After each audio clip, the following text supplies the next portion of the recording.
That's the music. It's You know the who's money next. song. That's the money song. It's the money song. Pete the Planner is joining us today to talk about finances in the new year. And when I say that, it almost sounds like, oh, this dull topic. But listen, so much is going on here with finances that are different from last year and different from the year before that. Hello, Pete. Good to see you, and Happy New Year. Yeah, new year, new me, new chaos. Welcome to your financial life in 2022, Jenny.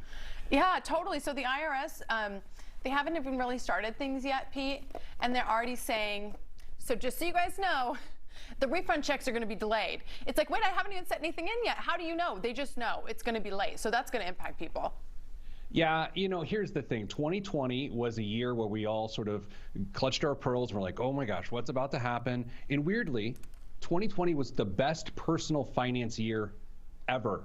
Jenny and Ron, people made better decisions than ever in 2020. 2021, we got weird. We were like, okay, let's spend a lot of money because we haven't got to spend a lot of money, and let's buy a bunch of stuff because we're getting a bunch of stimulus and advanced child tax credits. 2022, to your point, Jenny, has started off super strange and not so great because tax refund checks, which people have grown to expect, are not going to be on time, and that is incredibly problematic. There's a couple things about this. The first is I sort of thought in 2020 when people saw what their financial lives could be like if they were restricted from buying certain things, that they might voluntarily restrict themselves to reap the benefits of being more financially secure. Those who were continuing to work, right, had more money they could put in the bank, were paying off debt. But no, we've for every action, there's an equal and opposite reaction. We've sprung back and spent more than ever. And when it comes to that refund check, and I don't want to get too far in the weeds here, but if you get a $3,000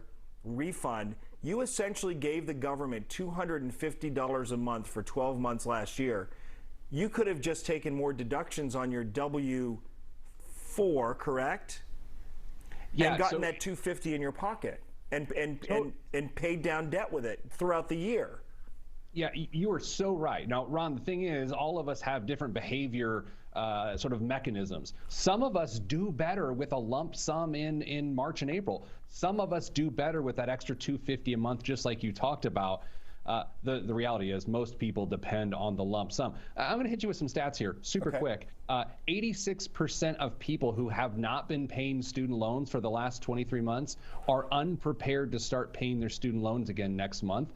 And so that is why this start of the year is especially stressful. The stock market's sort of sideways right now, too. I wanted to bring good cheer. I mean, I know you guys are having cocktails in the morning there, but I know. it's a rough start. I mean, I need a cocktail now. We knew you weren't going to be able to bring any good cheer, so we brought it ourselves. I mean, well, and you're doing dry January, yeah, well, so he's kudos doing dry to January. you. We're out here drinking. Well, I know. Yeah, big mistake.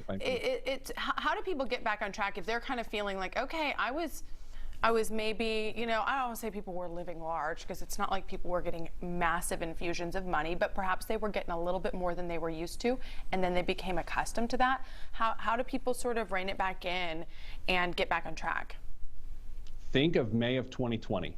And I'm sorry, by the way, I just made everyone think of May of 2020. It's a horrible time. I couldn't sleep. But think of May of 2020. Things had settled down a little bit, but you were still a little bit scared. You were making a little better financial decisions. Yeah. I would ask everyone right now to say, how are you acting with your money? Are you acting September 2021? Are you acting, March of 21? Are you acting May of 2020? Which is what we all need to think as we try to get back on track. Yeah, in everyday life, make some sacrifices and then reap the benefits again of financial security. And just one final thought here, Pete, when you mentioned student loans, it's funny because there's another narrative taking shape online. And that is, for the last year and a half, no one has paid their student loans and the government hasn't collapsed. They never needed our money, and that is pushing forth this whole effort to have student loan debt forgiven.